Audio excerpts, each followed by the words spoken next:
Hi weavers, welcome back to అమ్మ master menu. ఈరోజు మనం ఒక కొత్త రెసిపీ ఎలా తయారు చేసుకోవాలో చూద్దాం. ఈ రెసిపీ పేరు కాకరకాయ వేపుడు. ఇలా చేస్తే కాకరకాయ చేదుగా ఉండదు. ముందుగా మార్కెట్లో దొరికే మంచి లేత కాకరకాయలను ½ కేజీ తీసుకోండి. ఎందుకంటే ఫ్రై అయినప్పుడు వీటి సైజు తగ్గుతుంది కాబట్టి. పీలర్తో లైట్గా పై లేయర్ మాత్రమే తీస్తే సరిపోతుంది. మొత్తం తీసే అవసరం లేదండి.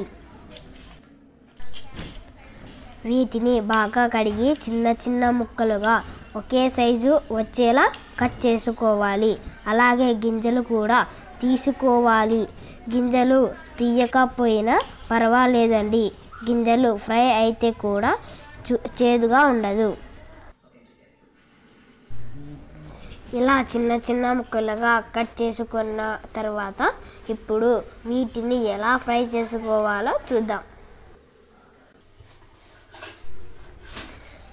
ముందుగా పెనం వేడెక్కిన తర్వాత కట్ చేసుకున్న కాకరకాయ ముక్కలను పెనం మీద వేసి స్టవ్ మీడియం ఫ్లేమ్లో పెట్టి ఫ్రై చేసుకోవాలి.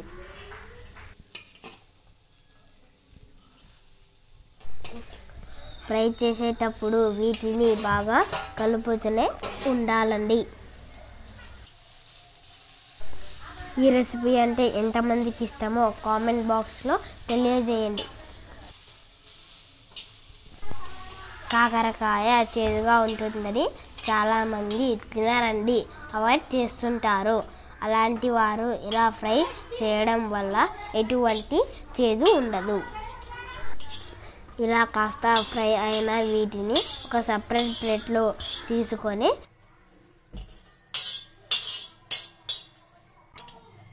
పెనం మీద 2 టేబుల్ స్పూన్ల ఆయిల్ను వేసి 1 టేబుల్ స్పూన్ల మిర్చి పౌడర్, యాడ్ సమ్ సాల్ట్, కొంచెం గరం మసాలాను వేసుకోండి.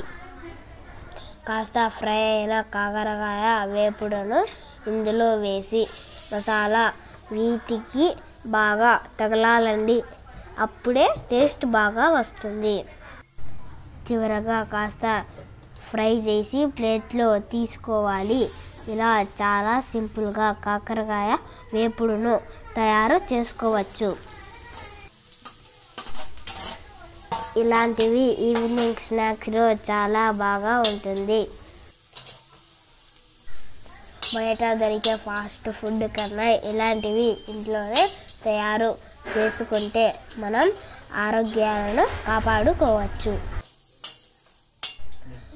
ఈ వీడియో నచ్చినట్లయితే కామెంట్లో ఎలా ఉందో తెలియజేయండి. మరిన్ని వీడియోస్ కోసం మా ఛానల్ని సబ్స్క్రైబ్ చేసుకోండి. థ్యాంక్స్ ఫర్ వాచింగ్ అమ్మ మాస్టర్ మెనూ.